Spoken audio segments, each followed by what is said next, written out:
foi.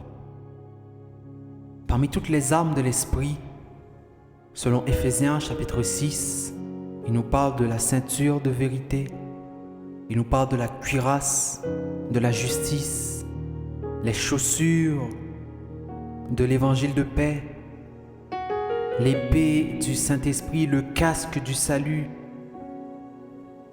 Mais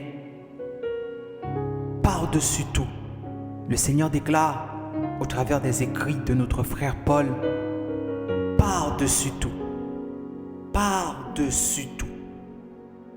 dans tout ce que tu peux prendre comme arme spirituelle, il dit bien par-dessus toute chose, saisis le bouclier de la foi,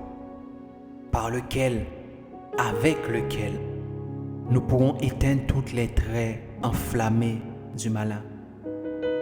La foi est l'élément fondamental pour le salut. Parce que Jésus déclare, celui qui ne croit pas, donc qui ne fait pas acte de foi,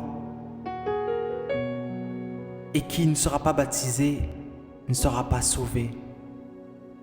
Il parle encore de la foi. Il dit que si nous avions la foi comme un grain de moutarde, nous dirons à la montagne de se déplacer et la montagne aurait disparu devant nous. Donc, c'est-à-dire que les problèmes, les obstacles qui se tiennent face à nous auraient disparu. C'est par la foi que Shadrach, Meshach et Abed-Nego ont tenu dans la fournaise ardente et que le feu ne les a pas consumés. Et c'est par la foi que Daniel a passé la nuit dans la fosse aux lions. Et au final, les lions lui ont servi d'oreiller.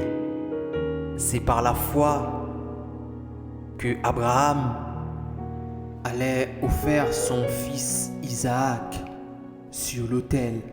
Parce que Abraham savait, oui, il savait que Yahweh était capable de ressusciter pleinement son fils. La foi c'est l'assurance. Il dit prenez le bouclier de la foi dans toutes les armes spirituelles que Dieu nous a données. Il y a le plus important de toutes. Pour moi, c'est le plus important de toutes. Le bouclier de la foi. L'arme défensive. C'est une arme défensive, mais qui est extrêmement puissante car elle éteint les traits enflammés du malin.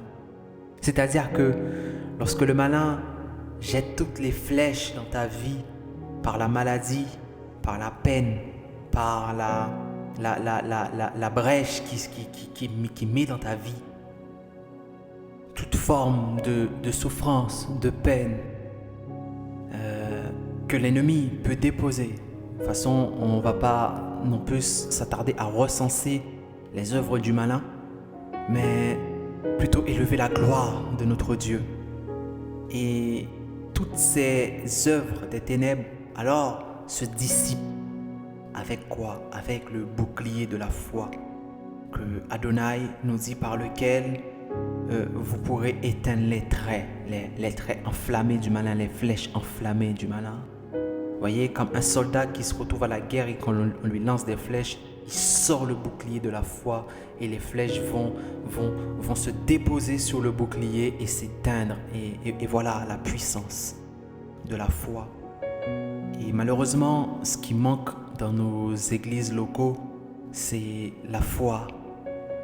On a affaire au fanatisme, à des gens qui sont fanatiques et à des fans, malheureusement. Et il manque en fait la vie de la foi.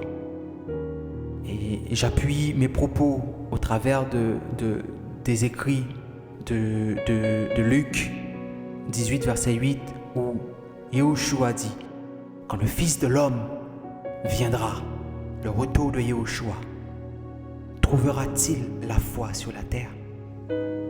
Alors c'est une question qu'on devrait tous se poser. Seigneur, où en suis-je avec ma foi? Je pense qu'il est important. La foi est l'élément fondamental de la vie du chrétien. Soyez bénis.